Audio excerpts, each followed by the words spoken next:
Buenas tardes, mi nombre es Luis Miguel Jicotenca Ramírez, soy del séptimo cuatrimestre Grupo B de la licenciatura de Terapia Física. Hoy les voy a hablar acerca de la farmacología, la farmacocinética y la farmacodinámica. Para empezar, la farmacología es la ciencia que estudia las acciones y propiedades de las drogas o fármacos en los organismos vivos. Para entender un poco más acerca de la farmacología es necesario saber conceptos tales como droga o fármaco, medicamento y especialidad farmacéutica. Una droga o fármaco es toda sustancia química capaz de interactuar con un organismo vivo y desde el punto de vista médico es toda sustancia utilizada para el tratamiento, prevención, curación o diagnóstico de una enfermedad. Un medicamento es la sustancia medicinal y sus combinaciones o asociaciones destinadas a uso humano o animal. Y la especialidad farmacéutica, en pocas palabras, es el medicamento que se obtiene de forma envasada o preparada en la farmacia.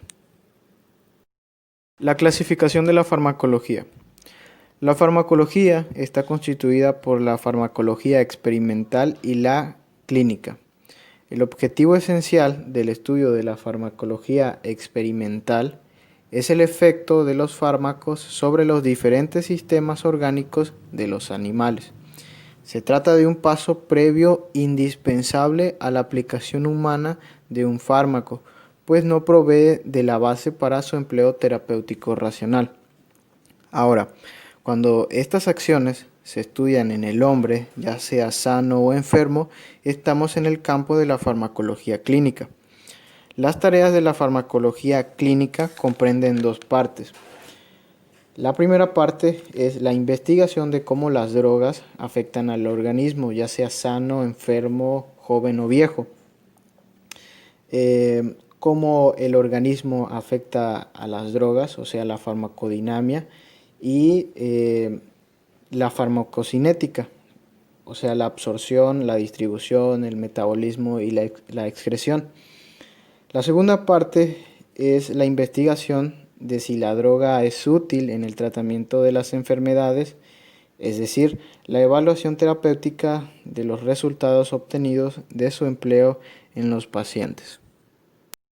Ahora, en las principales ramas de la farmacología encontraremos diversos campos como es la farmacognosia, la farmacodinamia, la farmacocinética, la terapéutica, toxicología, farmacoeconomía, farmacoepidemiología, farmacovigilancia, biofarmacia, farmacología molecular, farmacogenética. En la primera rama, que es la farmacognosia, estudia el origen, características, composición química de las drogas y de sus constituyentes en su estado natural, con lo que asegura su identificación. La farmacodinamia es el estudio de cómo actúan las drogas sobre los seres vivos en sus procesos fisiológicos y bioquímicos, así como el mecanismo por el cual los realiza. El conocimiento de la farmacodinamia es esencial para el uso en la clínica. La farmacocinética comprende el estudio de la absorción, distribución, metabolismo y la excreción de la droga. Su conocimiento es esencial para la adecuada administración del fármaco. El desconocimiento de la farmacocinética puede llevar al fracaso terapéutico, carencia de beneficios en el paciente y aún más la producción de efectos dañinos en este. Estas dos ramas, la farmacodinamia y la farmacocinética, son las más importantes de la farmacología. La toxicología constituye una vasta disciplina que incluye el origen, acciones, investigación, diagnóstico y tratamiento de las intoxicaciones. La farmacoeconomía aplica análisis económicos al campo de los medicamentos. Actualmente se le considera dentro de una disciplina más amplia llamada evaluación de tecnologías sanitarias y para ello utiliza conceptos como la eficacia, efectividad y disponibilidad.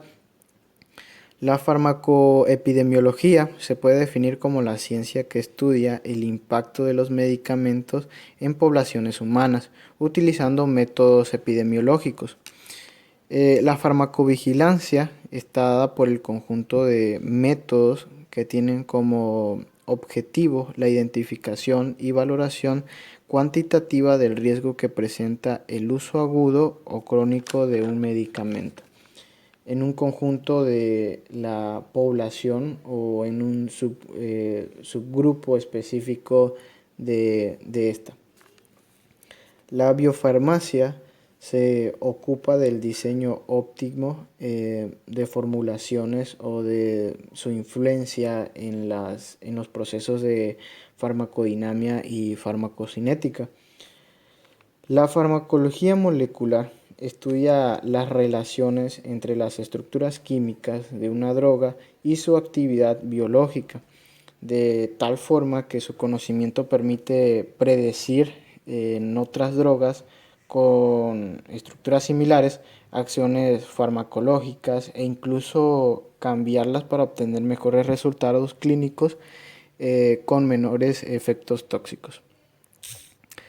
La farmacogenética se dedica al estudio de las alteraciones transmitidas por herencia que afectan la actividad de las drogas empleadas en dosis terapéuticas para desarrollar métodos simples que permitan diagnosticar estas alteraciones antes de la administración del medicamento.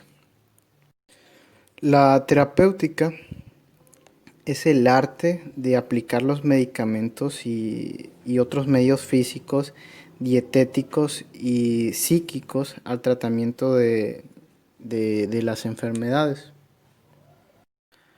Ahora, el origen de las drogas, los fármacos se derivan de los tres reinos de la naturaleza: vegetal, animal y mineral. Por el origen, las drogas pueden clasificarse en sintéticas y no sintéticas. En las no sintéticas tenemos las drogas vegetales, las drogas animales y las drogas minerales. Las drogas vegetales del reino vegetal se extrae una gran variedad de sustancias empleadas en la medicina. Se puede utilizar directamente la parte de la planta más rica en el compuesto o bien preparados de la planta o de sus partes. Las drogas animales se emplean polvos de órganos desecados, por ejemplo los polvos de tiroides o principios activos extraídos de ellos, como son las hormonas. En las drogas minerales pues se utilizan sustancias purificadas como el azufre o sus sales. Dentro de las drogas no sintéticas, estas se obtienen por la síntesis química a partir de sustancias más sencillas que no tienen relación con la naturaleza. Ahora vamos a hablar acerca de la farmacocinética y la farmacodinámica. Para comprender estos dos términos es importante estudiar las interacciones fármaco-organismo que van a estar mediadas por dos procesos, el farmacocinético y el farmacodinámico. El proceso farmacocinético está relacionado con la dosis y concentración del fármaco, conceptualizándolo como acciones del organismo sobre el fármaco. Con una mnemotecnia, la que podemos ver ahí que dice LADME, vamos a diferenciar los 5 procesos que se llevan a cabo, que es la liberación, la administración, la distribución, metabolización y la excreción. La farmacocinética nos va a permitir la elección y administración de un fármaco. El otro proceso, que es el farmacodinámico, está relacionado con la dosis y efecto, conceptualizándolo como aquellas acciones del fármaco en el cuerpo. y que nos va a permitir la clasificación del fármaco. Primero hablaremos de la farmacocinética, que es aquella que estudia el curso corporal de la concentración de los fármacos en el organismo.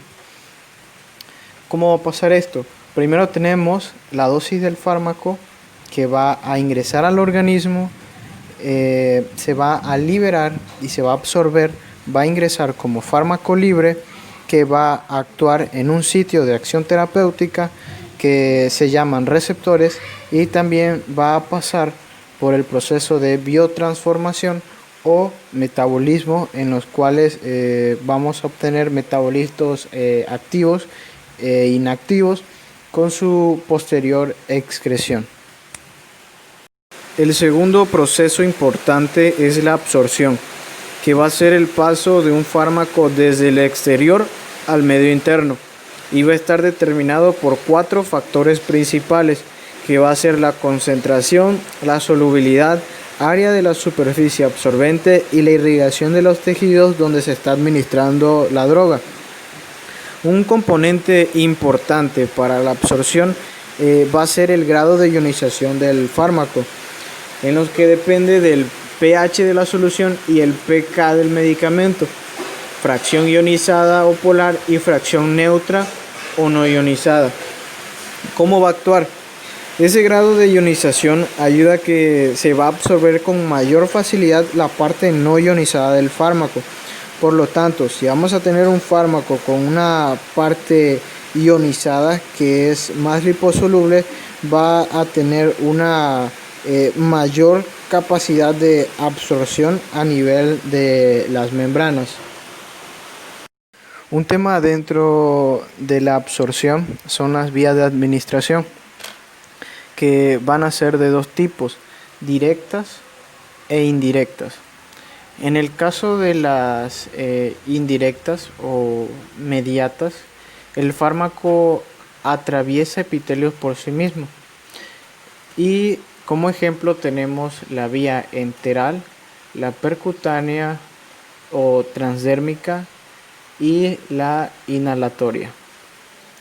En las vías directas o inmediatas no atraviesan epitelios por sí mismos, y aquí encontramos las intradérmicas, subcutáneas, intramuscular, intravascular, ya sea intravenosa o intraarterial, la intraperitoneal, la intrapleural, la intraarticular y la intratecal. Para entender las vías de administración tenemos que saber 2 conceptos, que son la biodisponibilidad y el metabolismo de primer paso. Cuando hablamos de biodisponibilidad nos referimos al porcentaje inalterado de fármaco que llega a la circulación. Esta biodisponibilidad va a depender del metabolismo de primer paso, ya que este es cuando el fármaco va a pasar a través del hígado y cierta parte de él va a ser metabolizado teniendo un porcentaje activo y un porcentaje inactivo. Como ejemplo tenemos la vía sublingual, que va a tener una biodisponibilidad del 100%. ¿Por qué? Porque no va a tener un metabolismo hepático al ser absorbido por el plexo venoso sublingual. Lo mismo pasa con la vía rectal, que se va a absorber por las hemorroidales medio e inferiores y va a evitar el metabolismo de primer paso.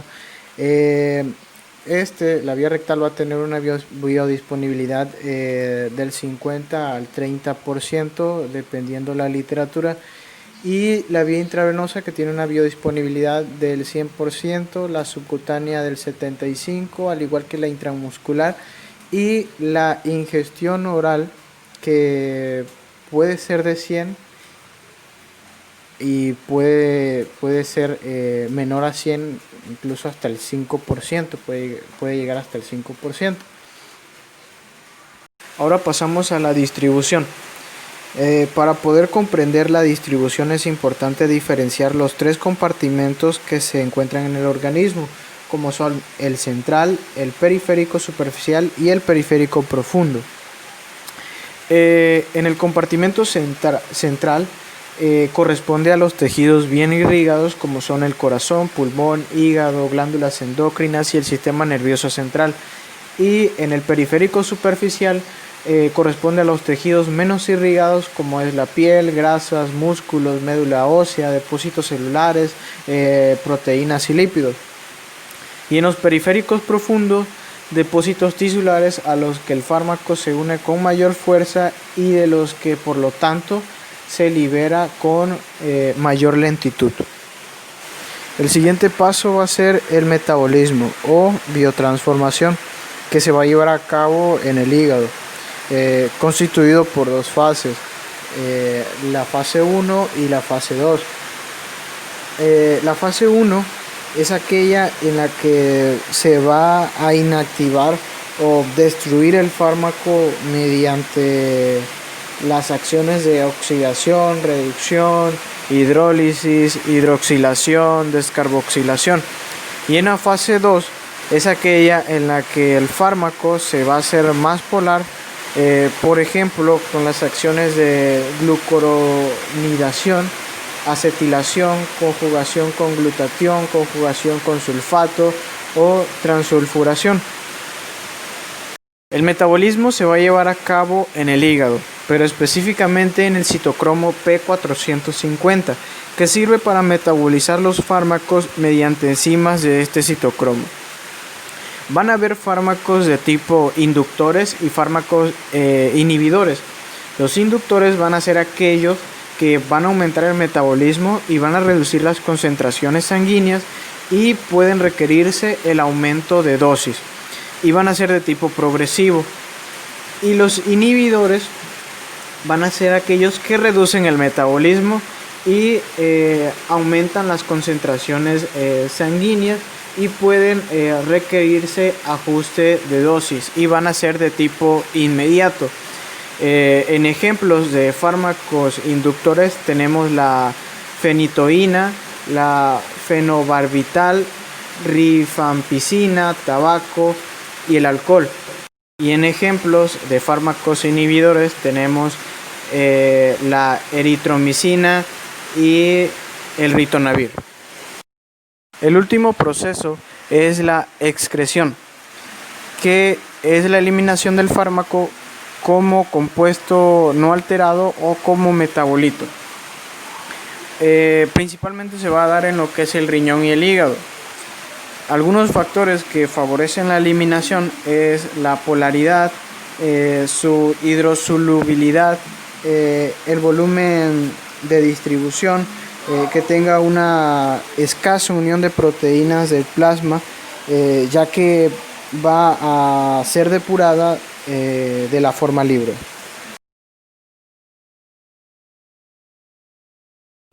La farmacodinamia estudia los mecanismos de acción de los fármacos y los efectos bioquímicos y fisiológicos que estos producen en él.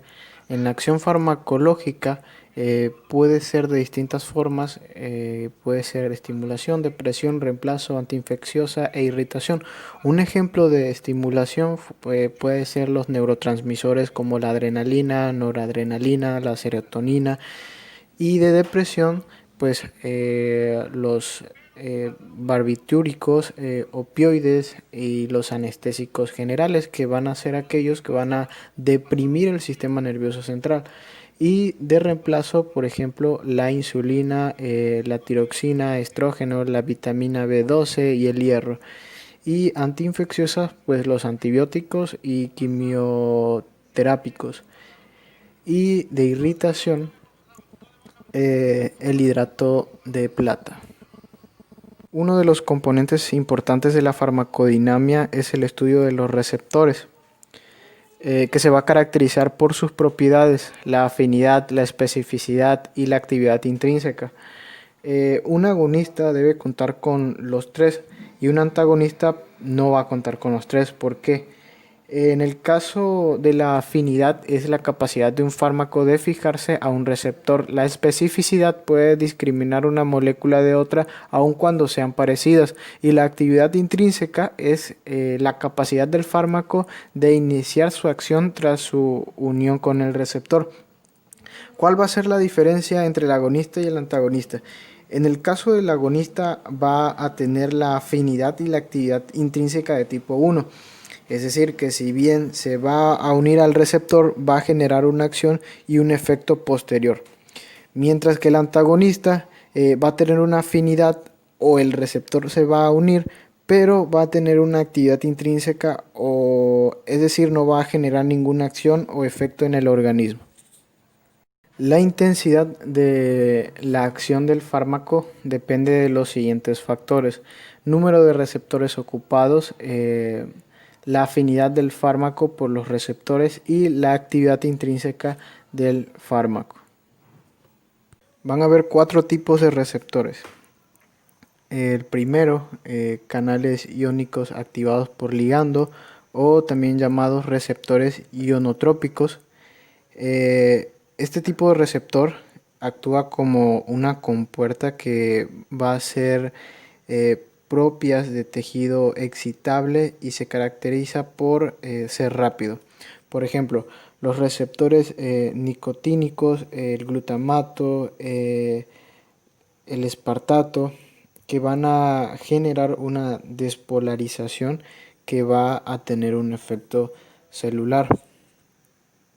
El segundo grupo van a ser los receptores acoplados a proteínas G, también llamados metabotrópicos, que van a tener en sus extremos un extremo extracelular y un extremo intracelular. Y van a ser compuestos por 3 subunidades de tipo alfa, beta y gamma, y van a tener la particularidad que la proteína G se va a activar. En su mecanismo de acción, el ligando se va a unir al receptor, va a liberar un segundo mensajero que va a determinar la fosforilación de proteínas y por último va a tener un efecto celular. El tercer grupo están los receptores ligados o sinasas, que se van a clasificar en el grupo de receptores enzimáticos. Se van a caracterizar porque van a realizar la fosforilación de proteínas, la transcripción de proteínas, la síntesis de proteínas y el efecto celular. Pueden ser de tipo monomérico, como el factor beta de transformación de crecimiento, o multimérico, como la insulina. Estos receptores se van a unir con sus ligandos, activándose y generándose un proceso de fosforilación de proteínas. Como dato, aquí en este grupo no van a existir segundos mensajeros. En el cuarto grupo tenemos los receptores nucleares.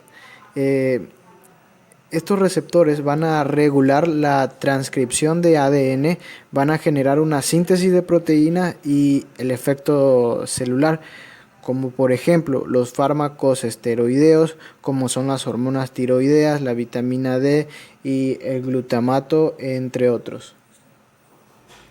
La farmacodinamia también va a estudiar las relaciones concentración, dosis, respuesta. En primer lugar, tenemos el periodo de latencia, que es el tiempo que va a transcurrir desde que el fármaco ha sido administrado hasta que ocurre su efecto. Luego tenemos el rango terapéutico, que es aquel en el que vamos a tener una dosis efectiva a la dosis letal, es decir, la dosis tóxica. También se va a definir el índice terapéutico, que es aquel definido como la dosis letal en el 50% de la población sobre la dosis efectiva en el 50% de la población. Otro de los términos son la eficacia y potencia, que se pueden explicar en la siguiente gráfica. Por ejemplo, la hidromorfina y morfina, teniendo una concentración A y una concentración B, van a ocasionar un efecto del 100%. Y la eficacia no va a darle importancia a la dosis, sino al efecto. Ahora, la potencia, aquí sí va a tener importancia la dosis. Por ejemplo, tenemos una dosis de tipo 1, 2, 3 y 4. donde la hidromorfina, la morfina y la codeína tienen un efecto 100.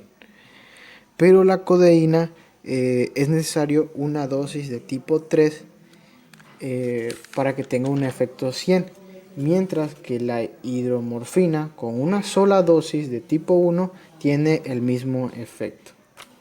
En pocas palabras, la hidromorfina con una menor cantidad de dosis tiene la misma eficacia que la codeína. Por lo tanto, la hidromorfina es más potente que la codeína.